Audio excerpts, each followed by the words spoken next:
Ante todo, muy buenos días, estimados alumnos. Vamos a hablar acerca de aparato genitourinario 1.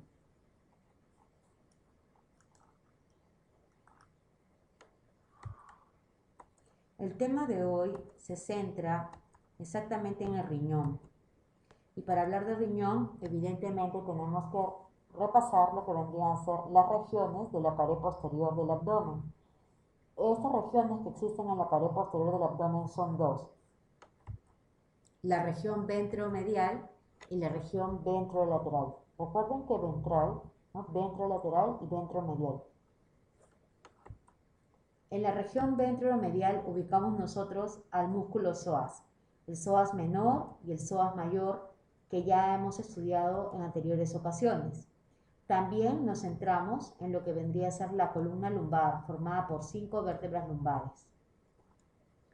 ¿Y cuál es el contenido de esta región ventromedial? Vendría a ser la arteria aorta abdominal, la vena cava inferior, el plexo nervioso celíaco o conocido como plexo solar, el plexo nervioso lumbar y lo que vendría a ser la cadena simpática lumbar formada por sus 5 ganglios simpáticos lumbares. Evidentemente tenemos dos cadenas simpáticas lumbares, una derecha y una izquierda. ¿Qué ubicamos en la región ventrolateral? Ubicamos un músculo, el músculo cuadrado lumbar o cuadrado de los lomos. Y a este nivel ubicamos lo que vendría a ser los riñones, los uréteres y las glándulas suprarrenales. El riñón derecho está en una disposición más baja que el riñón izquierdo respectivamente, debido a que en el lado derecho recuerden que está en relación directa con el hígado, por eso que el riñón derecho está más descendido que el izquierdo.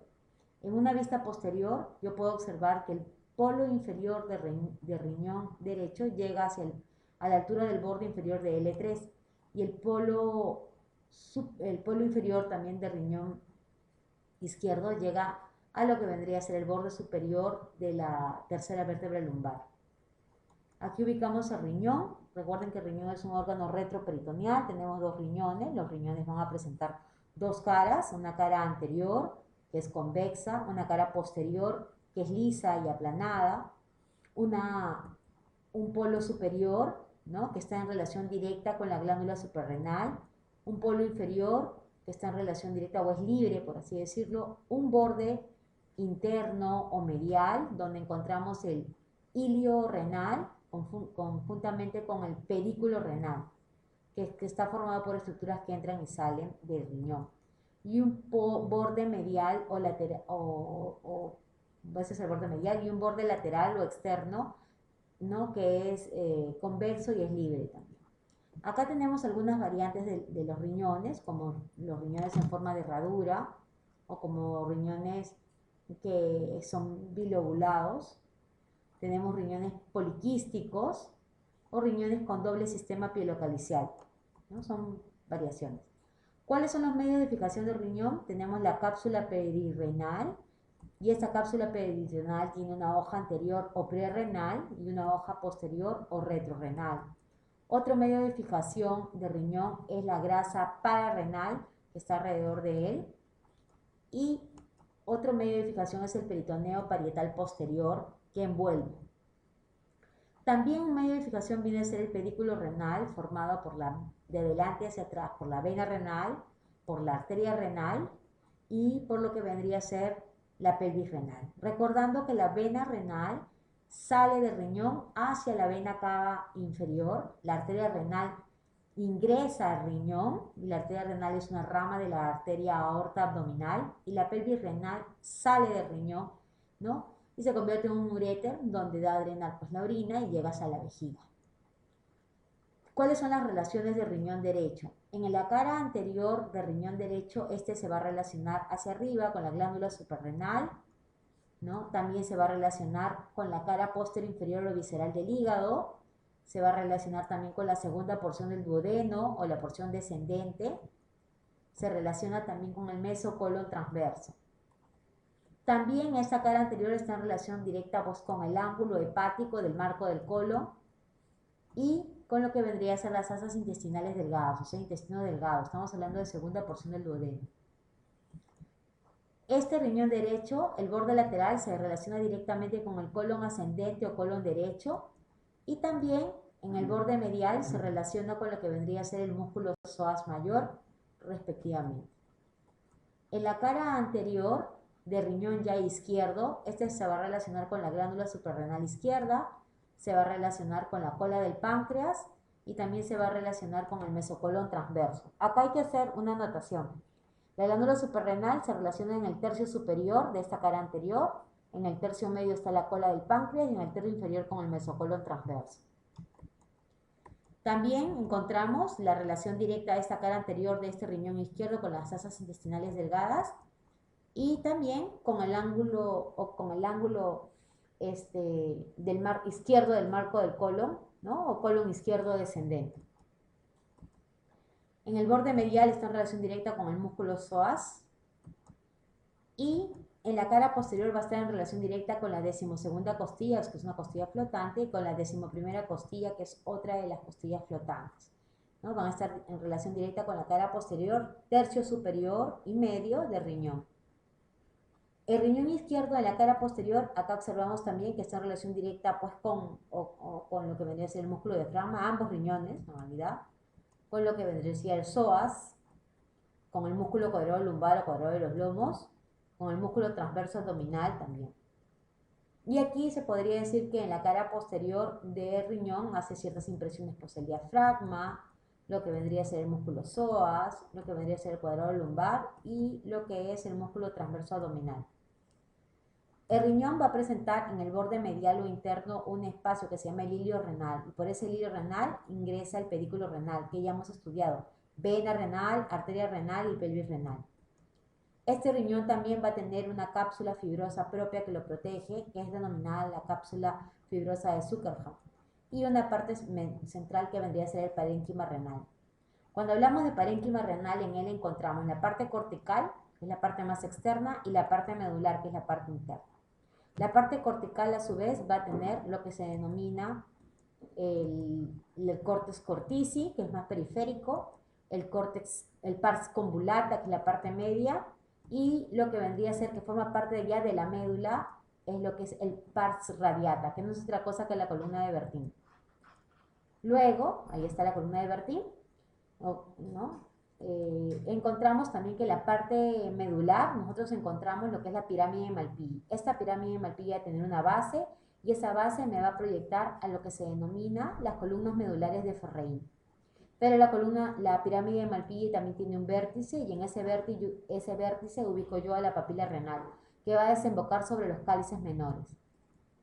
Ya hablando del sistema excretor, tenemos cálices menores y estos cálices menores van a formar los cálices mayores. Los cálices mayores en cada riñón tenemos 3.